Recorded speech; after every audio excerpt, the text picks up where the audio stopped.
Good evening and welcome to News Channel 8. I'm Jerome Aegean, and these are some of the top stories we have for you tonight, no doubt about it. Here comes Maria. Sandbags are available at Public Works. And Police Chief Chris Howell steps up to the plate as he speaks on our crime situation. These stories and more up next on News Channel 8.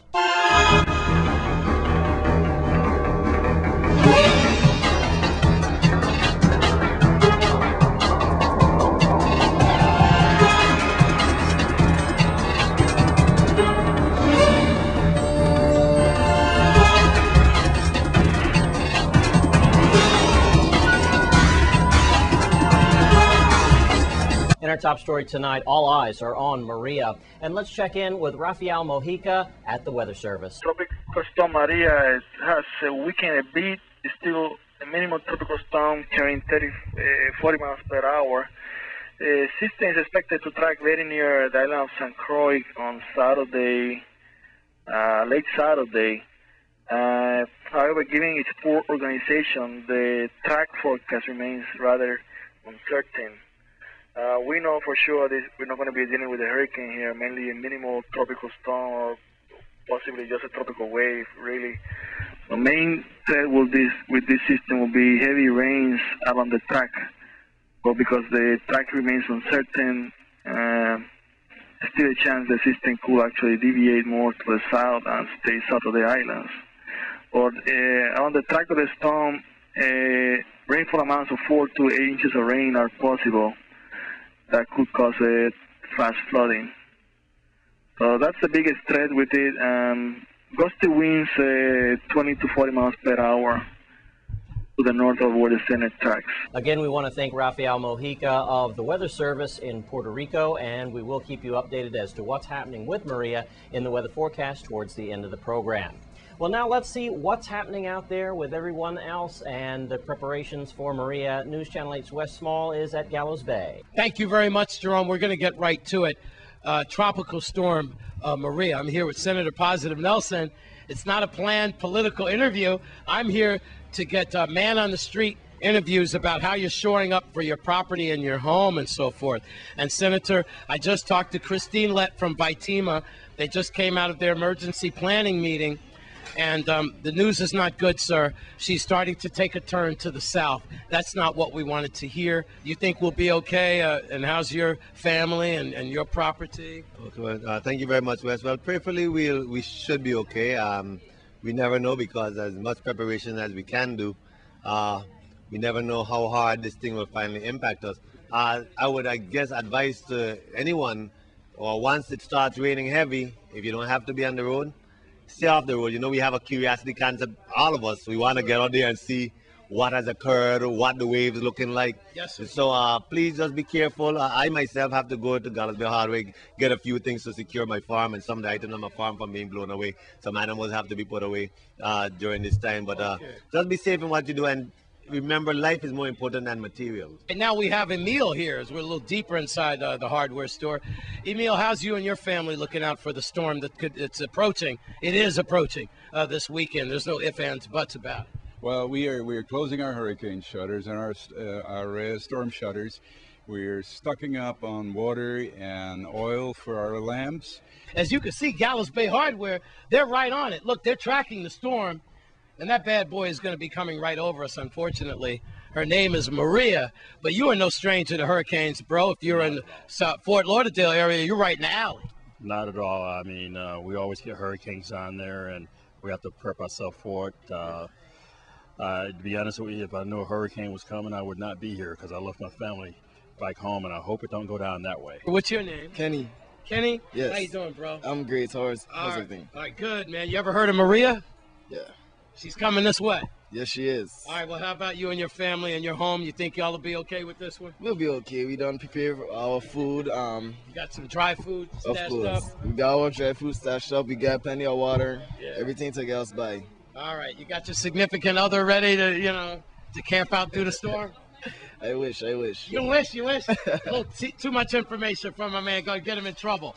With my man Kenny, and I want to thank our other special guests for giving their participation in this too. Please be careful with Maria, and let's, like I said, prepare for the worst, and we hope for the best. At the hardware store in Gallows Bay, I'm Wes Small for News Channel 8. And the sandbags are available. News Channel 8's Wes Small files this report from Public Works. Wow, I could hear the thunder right now with this tropical wave. Well, sandbags have just been released. Like I said, I was just talking to Christine Lett from Vitima, and that is good news. As you can see here, this is the procedure. You come here, and then a young lady's in the shack. She doesn't want to be on camera, but they have your name, and you sign something there. Right, sir? You sign something, and he didn't want to be on camera either. But I just want to say something. This sucker, but this is where you get your sand at there. Hey, I'm pretty strong, but this bad boy is heavy. And I'll take it over and put it in my man's truck for him. Oh, that'll be $5, sir. All right, but this is what you do. You get these, and then, you know, just in case you don't know, and come over here. And you got your shovels here. There's plenty of shovels, Public Works, and you just put the sand in your bag. Pardon, I'm not filling this one for you. You'll have to do this one yourself. But with that, we're making a lot of jokes and having some humor out here. But folks, this could be a life and death situation. I can't tell you that when we're in harm's way, we're just a little dot in the Caribbean. So please look out for each other. Let's hope for the best, okay, folks? Meanwhile, Public Works is up and running. Get your sandbags. At Public Works, Pop, come get your sand. I'm Wes Small for News Channel 8. Looks like those bags were getting heavy on Wes Small. And now we turn to Police Chief Chris Howell, who spoke to Rotarians at Gertrude's about the crime situation in St. Croix. Here's Wes with the story. And now we do have the man, Chris Howell, Police Chief Howell, and Melody Rames, Public Information Officer. We have to talk a little quiet because they're still wrapping up here at Rotary and Gertrude's. But Chief, basically, you were just explaining to the Rotary members about what's going on in our territory and so forth, about some things, especially in the judicial system, and you're kind of happy with the community's response for some things. And I want to take this time to thank your detectives, because it really looks like you're making a lot of leadway with cold cases, and we're getting these things done. So with that, congratulations to you and Melody and getting this stuff out to the press. We appreciate that. But I have to ask you this. We do have a lot of carjackings going on, and I just have to get your take on it. If there's any tips you can give to the public at this time, or why are we seeing these carjackings going on right now? Well, you know, you talk about a surge in carjackings, and I think that's kind of an unfair way to classify it. You can't look at statistics over the last week or 2 weeks and expect that to represent what's truly happening.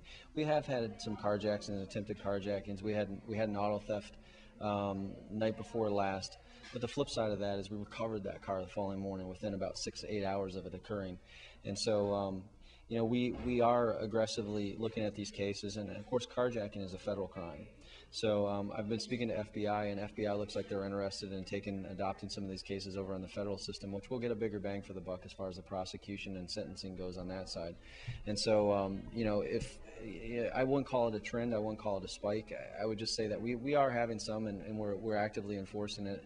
You know, as far as the motorists go, I know our public information officer, Melody Rames, is sending out some information about tips, you know, to avoid being a victim of these incidents, and we'll make those available before the end of the day. And we do want the community to remain vigilant and, you know, be aware of their surroundings, and you know, there's obviously some do's and don'ts, you know, and you know, your life is not worth a car. So if it comes down to giving your car, give your car, and we'll get it back for you later.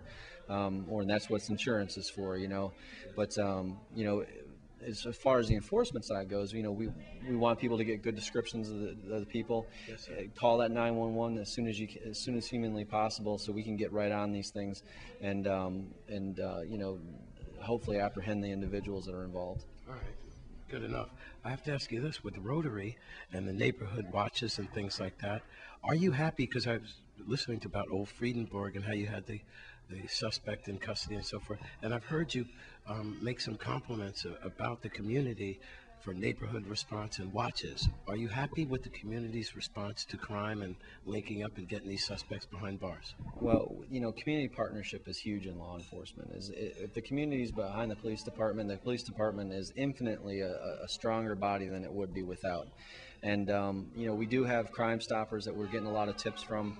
and they're moving cases forward, and certainly community partnership is huge. We appeal to the community almost every major crime that happens. We appeal that those individuals that have information come forward with it. And most recently in the robbery that happened in Sunny Isles, I know that we interviewed with you concerning the individual that cut his hand. And we know people know that. We know people heard that broadcast, and they know exactly who the person is, and they probably suspected something to begin with, but they didn't come forward. And to those people, I would say, if you got the information and you're not coming forward, you are getting the law enforcement you deserve. If you want these things to progress, if you want to have a violent community, and you don't provide the information to the police and do the right thing, then that is what you'll end up with.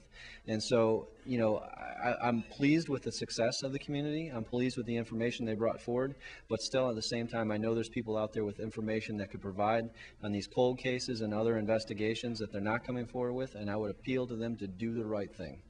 And we want to thank Police Chief Chris Howell and also Melody Rames for their input this evening. When we come back from this break, we'll take a look at your Caribbean Report, plus Crime Stoppers, plus more. Stay with us.